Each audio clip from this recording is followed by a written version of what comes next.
The M2 name appeared for the first time in 2015 and instantly became a cult favorite. Cars like the F87 M2 reminded people of the classic lightweight M cars like the E46 and the E32.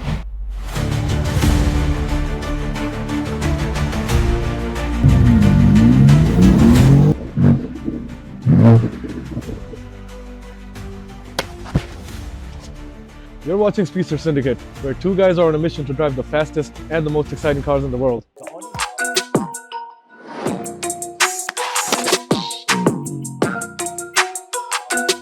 My name is Sabi. And I am Saleh. And this right here is a 2024 BMW G87 M2, the so-called baby M car.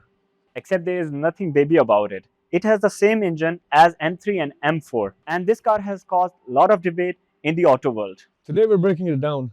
The performance, the design, the rivals, and of course, we're taking it out for a proper drive. So let's find out. Is it the last compact M car or is it a shrunken M4?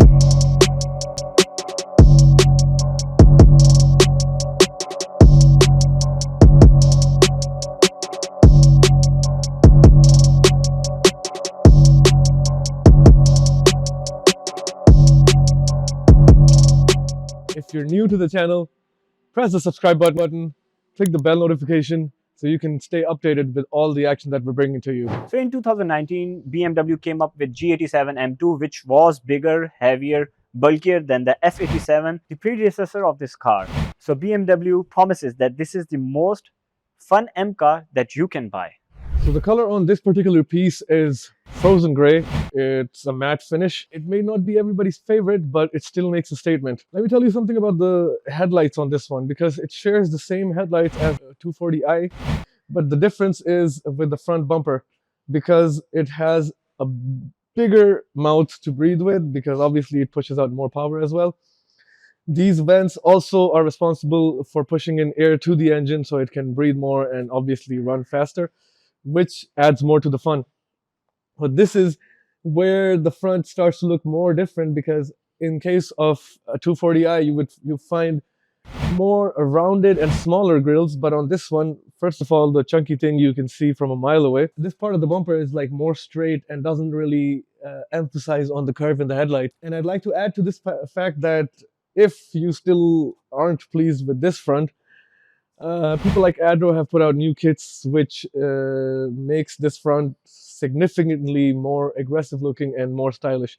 And I think that sort of design has still received more acceptance in the market. So coming at the side of this car, the first thing you will notice is the bigger and the wider arches. And this car, as compared to the 240i BMW, it is 15 centimeter wider. And if you see at the side skirt, it goes from this place and indulge itself into the fender of this car, and looks bigger and beefier. So this car is rolling on 19 at the front and 20 inches wheel at the back. So this car has steel brakes on it, and the CS version of this car, the G87, comes with the carbon ceramic brakes. So G87 doesn't come up with those fancy door handles or loop-like door handles, but they are very simpler, and actually they look very good. So this is one of the beautiful part or best part which I like most about it. It's a fistable handle. You can put your hand like that, you know.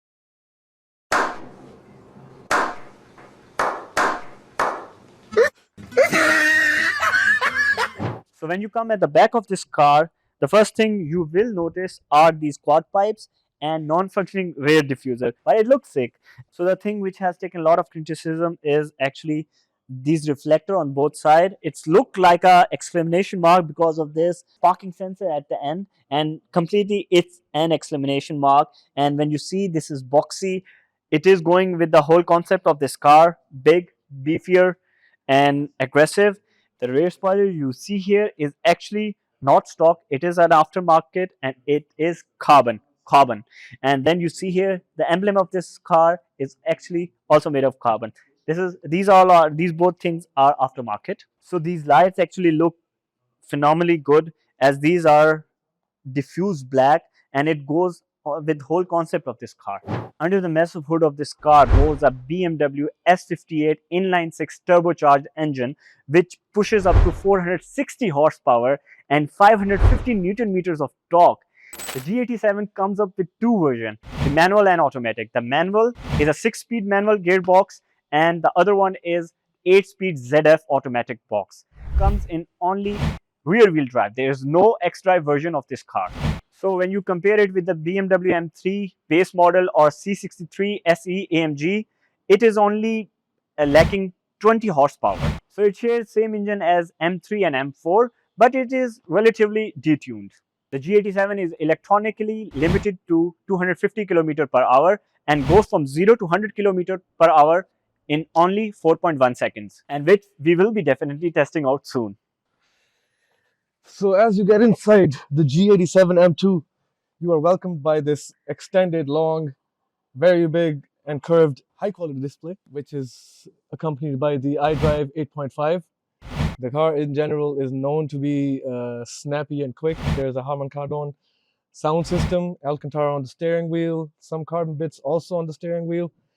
This one does not come with carbon bucket seats, but if you ask me personally, I find these to be more comfortable because like this part of the seat you can maybe use to extend and get some comfort for your legs. But as per my experience from the M4 CSL or the other M2s with the carbon bucket seats, it tends to be very uncomfortable because first of all, they're positioned really low. So getting in and out of the car is pretty much a hassle, especially if you have to do it on a daily basis. This one has automatic seats. You can move them with the electronic controls. It also automatically adjusts once you put the seat back if you have to get passengers out from the back. Also, it doesn't have this lump sort of a thing which you get in the carbon bucket seats. And the drawback with those sort of lumps is, okay, it's like racing focused and driving focused. But if you want to chill a bit and if you want to drag a bit lower in your seat, it causes hindrances in your man parts. So I think this is generally a better option. In addition to this, it has traction control, which has 10 different modes. You can turn it all the way up or you can turn it all the way down if you want to have more fun. It's also got these pedal shifters at the back of the steering wheel, usually for track mode, but also you can use it on the street. It's like not a hard and fast thing. It's got rear seats, which don't really fit any adults inside. I mean, if you're like a smaller adult, then maybe you can fit inside. But that's also not really the purpose of this car. Generally, if you see or if you observe the purpose for the M2, it's to be fun, energetic, and easy to drive. It fits all these criterias, and maybe you can fit your kids in the back while you're having this fun. So in addition to all the fun things on this car also has exhaust flap control, which allows you to alternate the sound between a louder version, and when you're in the city, then you can obviously tone it down for the city streets. So I'm going to demonstrate it now. Let's see how it goes.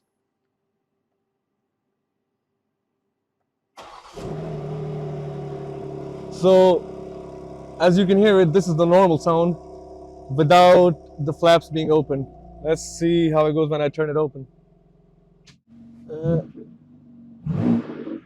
I think that is a very significant difference. And the fun thing is, every time I pump the gas, the car shakes from the inside. Yeah, it like jiggles from the inside.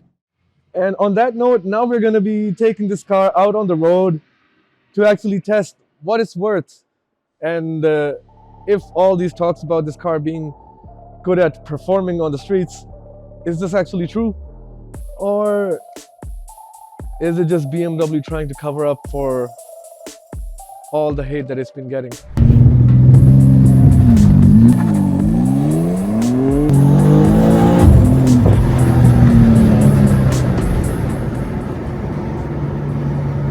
So now we will do the launch control and we'll see how fast it is and how fast it does 0 to 100 km per hour. So let's go.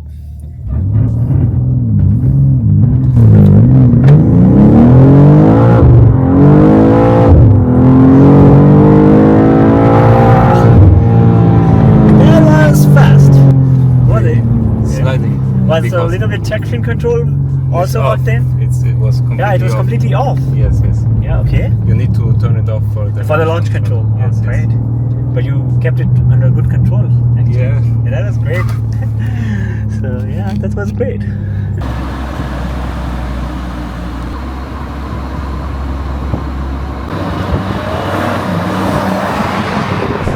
question that we asked at the start of this video was that why does the G87 M2 get so much hate ever since it came out on the market? And the conclusion that we've reached upon today is that it has nothing to do with the car looking bad. It has nothing to do with the car driving bad, because at both of those things, it has aggressive looks. It's not looking similar to the predecessor, but it has its own aggressive stance in its own way. As for the performance, I can easily tell you that this is a car you will only have fun with. And when it comes to matching up with the competition, it leaves everything behind. So when you talk about the price tag, this car is still under 100,000 euros, and it comes with a price tag of 76,000 at start price. But this specimen is 89,000 euros, and when you add track pack or carbon bucket seat, you have to pay 10,000 more on it. That was it for today. Now it's time to put this car on the Mashallah meter.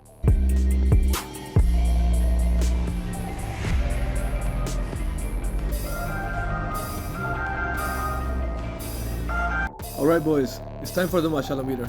The only scale that matters. 3 categories: performance, looks, and price. Let's see how the new G87 M2 stacks up. Performance, 9 out of 10.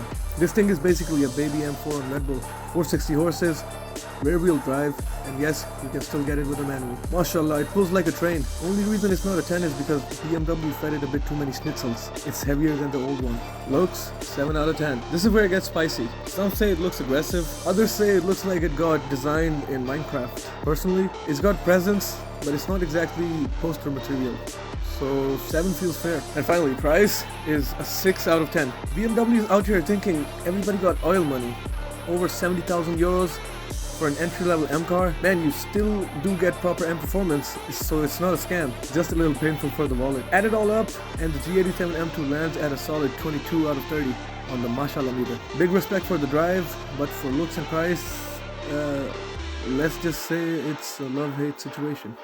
If you're somebody who likes cars, and you want to see more of pieces like this, subscribe to Speedster Syndicate and keep watching all of our videos, because there is a lot of action coming your way. Stay fast, stay loud. Speedsters out. Ciao, tschüss, bye bye. Yeah? Nix. War gut?